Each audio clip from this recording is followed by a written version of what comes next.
परियोजनाओं के आज के इस लोकार्पण और शिलान्यास कार्यक्रम में मंच पर मेरे साथ उपस्थित केंद्रीय सहकारिता और पूर्वोत्तर राज्य विकास से जुड़े हुए राज्य मंत्री माननीय श्री BL वर्मा जी, प्रदेश सरकार में मेरे सहयोगी मंत्रीगण श्री महेश चंद्र गुप्ता जी, श्री छत्रपाल सिंह जी, माननीय सांसद डॉक्टर संघमित्रा मौर्य जी, जिला पंचायत के अध्यक्ष श्रीमती वर्षा यादव जी, भारतीय जनता पार्टी के क्षेत्रीय अध्यक्ष श्री रजनीकांत माहेश्वरी जी, माननीय विधायकगण श्री राजीव कुमार सिंह जी, श्री धर्मेंद्र साक्य जी, श्री RK शर्मा जी, श्री कुशाग्र सागर जी, भारतीय जनता पार्टी के प्रदेश के मंत्री श्री DP भारती जी, जिलाध्यक्ष राजीव कुमार गुप्ता जी, राकेश मिश्रा जी, भारी संख्या में आज के इस कार्यक्रम में यहां पर उपस्थित जनपद बदायूं और सहसवान विधानसभा क्षेत्र से जुड़े हुए सभी भाइयों बहनों,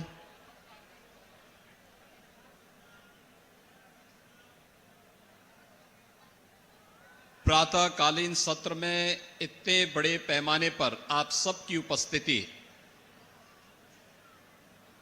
यह हम सबको आह्लादित करता है। मैं इस अवसर पर आप सभी की इस उपस्थिति के लिए मैं आपका अभिनंदन करता हूं और एक साथ लगभग 1400 करोड़ रुपए की जिन परियोजनाओं का आज यहां लोकार्पण हो रहा है, इसके लिए जनपद बदायूं से जुड़े हुए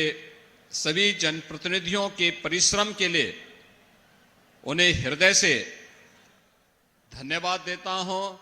और संपूर्ण बदायूं वासियों को इन योजनाओं का लाभ मिले, इसके लिए मैं आप सबको हृदय से बधाई देता हूं, अपनी शुभकामनाएं भी देता हूं।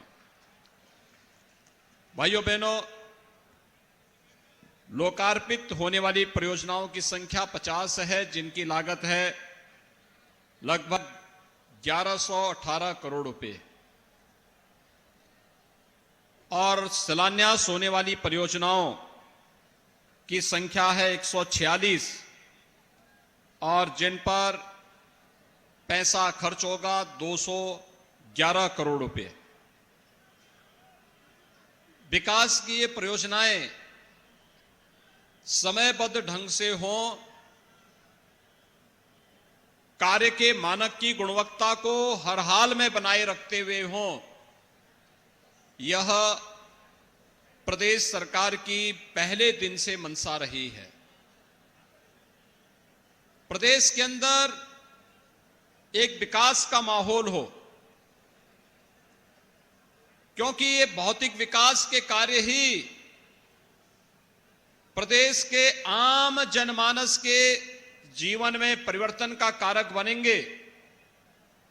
इस विश्वास के साथ जब मार्च 2017 में प्रदेश में हमारी सरकार बनी थी, तो प्रदेश के अंदर विकास की सोच को जो प्रत्येक नागरिक के जीवन में परिवर्तन ला सके, उस सोच को आगे बढ़ाने का जो कार्य आगे बढ़ाया गया, आज भाइयों बहनों उसका परिणाम है कि 2017 के पहले जब केंद्र सरकार के द्वारा किसी भी सर्वे को विकास से जुड़े हुए, लोक कल्याण से जुड़े हुए किसी भी सर्वे को जब प्रसारित किया जाता था तो उत्तर प्रदेश सबसे पीछे होता था। लेकिन आज आप सबके आशीर्वाद और सहयोग से, इन जनप्रतिनिधियों के प्रयास से और प्रशासनिक मशीनरी के द्वारा तीव्र गति से उन कार्यों को आगे बढ़ाने के कारण भारत सरकार का कोई भी सर्वे आता है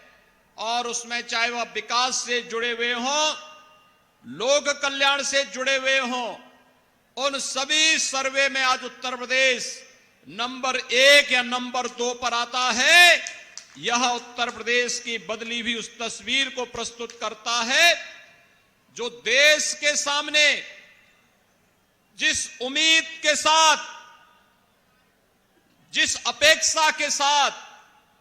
भारत के यशस्वी प्रधानमंत्री मोदी जी ने उत्तर प्रदेश को देश के अग्रणी राज्यों के रूप में खड़ा करने का एक सपना देखा था, वह सपना उत्तर प्रदेश ने 4.5 वर्ष के अंदर पूरा करके दिखाया है। और यही कारण है कि विकास की जिन योजनाओं का हम शिलान्यास करते हैं,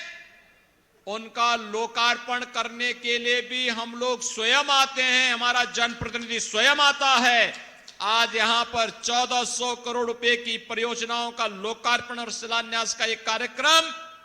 इस बात की गवाही दे रहा है।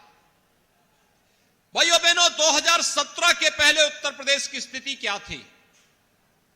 2017 के पहले उत्तर प्रदेश की बदहाल कानून व्यवस्था, हर तीसरे दिन तो दंगे होते थे, कोई पर्व और त्योहार शांतिपूर्ण तरीके से संपन्न नहीं हो सकता था, अराजकता चरम पर थी, अव्यवस्था का तांडव था। और साथ साथ जब पूरे प्रदेश के अंदर बेटियां और बहनें अपने आप को सुरक्षित महसूस करती थी, कोई व्यक्ति पूंजी निवेश करने को तैयार नहीं था, क्योंकि उसे मालूम है कि जब वो स्वयं ही सुरक्षित नहीं है तो उसकी पूंजी प्रदेश के अंदर कैसे सुरक्षित हो पाएगी। लेकिन भाइयों बहनों, आपने देखा होगा पिछले 4.5 वर्ष के अंदर बदले हुए उत्तर प्रदेश में अभी आपने दीपावली का पर्व सकुशल संपन्न किया है। दीपावली के पहले धनतेरस, दुनिया कोरोना से त्रस्त है, और धनतेरस हो या दीपावली, गोवर्धन पूजा रही हो या भैया दूज, ये सभी कार्यक्रम कितने शांतिपूर्ण ढंग से, कितने उल्लासपूर्ण तरीके से उत्तर प्रदेश के हर जनपद में मनाया गया। 2017 के पहले पर्व और त्योहार आते थे, भले ही कोरोना नहीं था, लेकिन कर्फ्यू के कारण हमारी आस्था पर कुठाराघात होता था, और साथ साथ अनावश्यक रूप से अगर किसी ने उन दंगाइयों के खिलाफ आवाज उठा दी, झूठे मुकदमों में उन्हें फंसा करके प्रताड़ित किया जाता था, परेशान किया जाता था। लेकिन भाइयों बहनों, 2017 के बाद आपने देखा होगा उत्तर प्रदेश में कोई दंगा नहीं, पर्व और त्योहार शांतिपूर्ण तरीके से मनाए जा रहे हैं,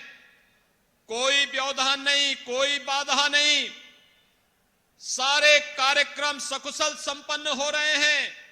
बड़े बड़े आयोजन प्रदेश के अंदर संपन्न हो रहे हैं। और प्रदेश सरकार ने अपराध और अपराधियों के प्रति जीरो टॉलरेंस की जिस नीति के तहत कार्य करना प्रारंभ किया है,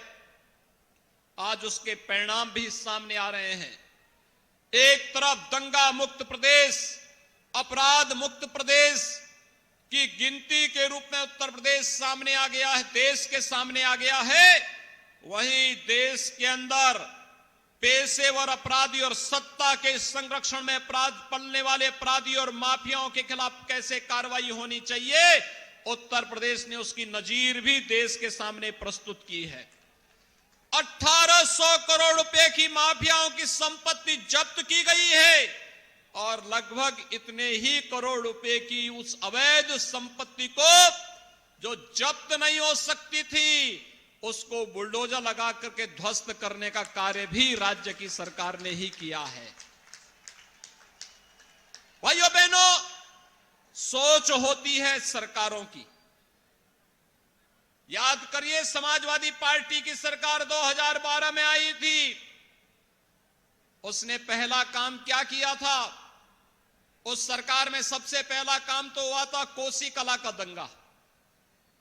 बरेली के दंगे, कोसी कला में दंगा, मुजफ्फरनगर में दंगा, लखनऊ में दंगा, कानपुर में दंगा, कोई जनपद ऐसा नहीं था जहां दंगे न हुए हों। और भाइयों बहनों, सरकार ने क्या काम किया था जब पहले आई थी? आने के साथ समाजवादी पार्टी ने गरीबों के लिए नहीं, किसानों के लिए नहीं,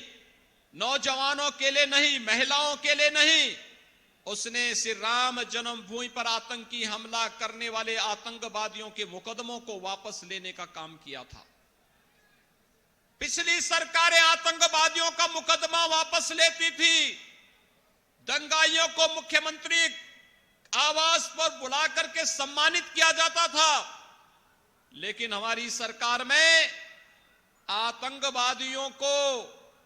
उनके लोक में पहुंचाने का कार्य होता है। आतंकवादियों के साथ किसी प्रकार की कोई रियायत नहीं, किसी प्रकार का कोई समझौता नहीं। लेकिन सरकार आई 2017 में, सबसे पहला काम किया गया, बहनों और बेटियों की सुरक्षा के लिए एंटी रोमियो स्क्वाड का गठन करके हर जनपद में मिशन शक्ति का एक अभियान चलाया जा रहा है। हमने पुलिस की भर्ती करवाई, 1.5 लाख पुलिस की भर्ती हुई और इसमें 20%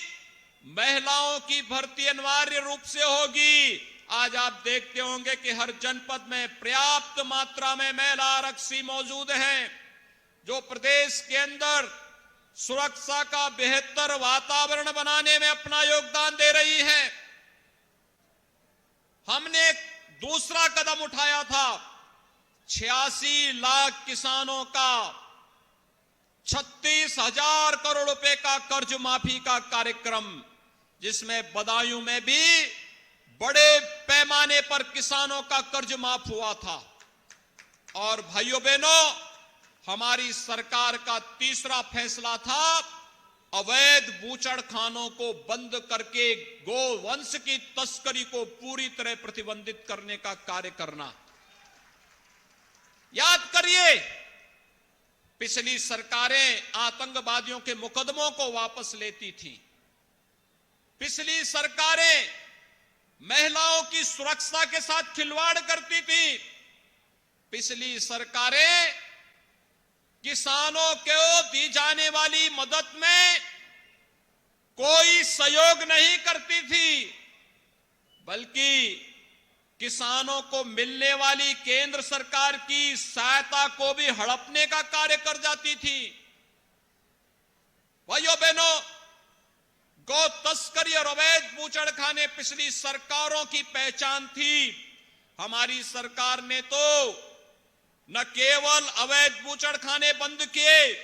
बल्कि हमारी सरकार ने भाइयों बहनों जितने भी निराश्रित गौवंश थे उनके लिए गौ आश्रय स्थल बनाने का कार्य भी किसी ने किया है तो हमारी सरकार ने किया है। और भाइयों बहनों, हम लोग लगातार इस पर कार्य कर रहे हैं। जो किसान अपने घर में निराश्रित गौ वंश को रख करके उसका पालन पोषण करेगा, हर गौ वंश पर 900 रुपए हर महीने सरकार उसको देने का कार्य कर रही है। जो कुपोषित परिवार अपने घर में एक ब्याई हुई गाय निराश्रित गौआश्रय स्थल से लेकर के अपने घर में पालन पोषण के लिए लेके जाएगा, उस परिवार को भी हम लोग 900 रुपए हर महीने गौवंश की सेवा के लिए उपलब्ध करवा रहे हैं। पहले गौ तस्करी होती थी, अवैध बूचड़खाने चलते थे, आज गौ तस्करी नहीं, आज तो भाइयों बहनों गौ सेवा का कार्य करके भारत की धरती से, उत्तर प्रदेश की धरती से गौ हत्या के कलंक को सदैव के लिए समाप्त करने का कार्य भी किया जा रहा है। ये बदला हुआ प्रदेश आज इसीलिए विकास की प्रक्रिया के साथ आगे जुड़ा है। पहले नौकरी निकलती थी, और एक खानदान का पूरा खानदान वसूली के लिए निकल जाता था। खानदान में भी कोई ऐसा रिश्ता नहीं था जो महाभारत की याद में दिलाता रहा हो। कोई चाचा था, कोई काका था, कोई नाना था, कोई मामा था, कोई भांजा था, कोई भतीजा था, कोई बबुआ था, कोई किसी रूप में काम करता हुआ दिखाई देता था। लेकिन भाइयों बहनों, नियुक्ति के नाम पर पैसा वसूल लिया जाता था, नौजवानों की नियुक्ति नहीं होती थी, क्योंकि जब व्यापक धांधली होने लगती थी कोर्ट उसको स्टे करता था। आपने देखा होगा 4.5 वर्ष के अंदर 4.5 लाख नौजवानों को प्रदेश के अंदर नौकरी दी गई है, 4.5 लाख नौजवानों को। और किसी भी नौकरी के नाम पर कोई ये नहीं कह सकता, किस नौकरी पर कोई प्रश्न नहीं उठा सकता है, क्योंकि प्रदेश का हर नौजवान जो आरक्षण के नियमों का पालन करते हुए व्यवस्था दी गई है, संविधान की इस व्यवस्था का पालन करते हुए अगर प्रदेश के अंदर अपनी मेरिट के आधार पर नौकरी प्राप्त कर रहा है, ये प्रदेश के लिए एक उपलब्धि है। उसकी प्रतिभा और उसकी ऊर्जा का लाभ हम प्रदेश के विकास में लेंगे। और जो लोग सरकारी नौकरी में नहीं प्राप्त कर रहे हैं उनके